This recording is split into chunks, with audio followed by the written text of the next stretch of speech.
જૂનાગઢ જિલ્લાના તલિયાધાર ગામે નવનિર્મિત શ્રી રામ મંદિરમાં ત્રિદિવસીય પ્રાણ પ્રતિષ્ઠા મહોત્સવ યોજાશે। અયોધ્યાની સાથોસાથ પ્રાણ પ્રતિષ્ઠા થશે ત્યારે હાલ દેશભરમાં ભગવાન શ્રી રામનો જય જયકાર ગુંજી રહ્યો છે। 22 જાન્યુઆરીના રોજ અયોધ્યામાં ભગવાન શ્રી રામના નવનિર્મિત રામ મંદિરમાં ભગવાન શ્રી રામની પ્રાણ પ્રતિષ્ઠા મહોત્સવ યોજાશે અને ત્યારે આ ધાર્મિક આનંદ ઉત્સવમાં જૂનાગઢ જિલ્લાના તલિયાધાર ગામે હિન્દુ મુસ્લિમ સાથે મળી ભગવાન શ્રી રામનું ભવ્ય શ્રી રામ મંદિર નિર્માણ કરાયું છે। જ્યારે અયોધ્યામાં 22 તારીખે ભવ્ય પ્રાણ પ્રતિષ્ઠા થશે તેની સાથોસાથ તલિયાધાર ગામે તારીખ 20 થી 22 જાન્યુઆરી ત્રિદિવસીય આ મહોત્સવ છે તે ઉજવવા માટે હાલ ગ્રામજનોમાં ભારે ઉત્સાહ વર્તાઈ રહ્યો છે। ત્યારે હોમાત્મક હવનથી લઈને વિવિધ ધાર્મિક આયોજન પણ અહીં કરવાના છે અને ત્યારે ગ્રામજનો દ્વારા પણ આ સમગ્ર માહિતી મળી રહી છે।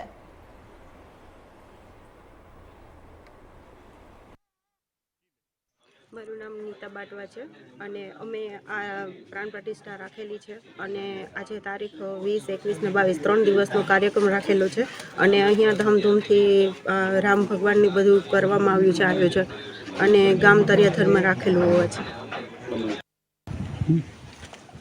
મારું નામ બાટવા જસ્મીન છે।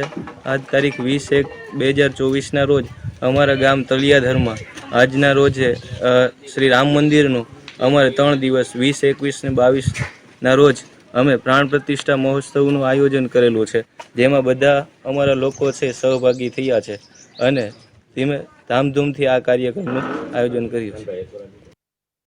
હું નગાભાઈ નારાયણભાઈ બાટવા તલિયાધારથી બોલું છું। અમે રામ મંદિરનું આયોજન કરેલું છે।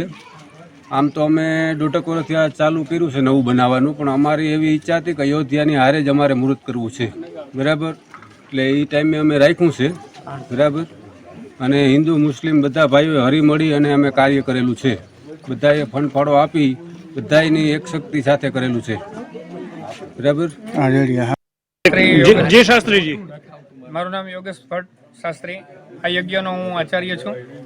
આજરોજ 20/1/2024ના દિવસે તલિયાધાર ગ્રામ સમસ્ત મળી અને રામલલા જ્યારે 500 વર્ષ પછી અયોધ્યામાં બિરાજે છે ત્યારે આજે ગ્રામજનો સાથે મળી અને નાનકડા એવા તલિયાધાર ગ્રામની અંદર આ પ્રાણ પ્રતિષ્ઠા મહોત્સવનો કાર્યક્રમ રાખેલો છે અને 22 તારીખે જ્યારે રામલલા અયોધ્યામાં બિરાજશે ત્યારે સાથે સાથે જ અહીંયા તલિયાધારમાં પણ રામલલા બિરાજશે અને બધા ગ્રામજનોએ એવો શપથ લીધા છે કે બને ત્યાં સુધી કલાક, અડધી કલાક રોજ મળી અને ભગવાનનું સંકીર્તન અથવા પૂજન સેવા આતે એ બધું કરશું, એવા શપથ સાથે શ્રી પ્રાણ પ્રતિષ્ઠાનો મહોત્સવ રાખેલો છે। જય જય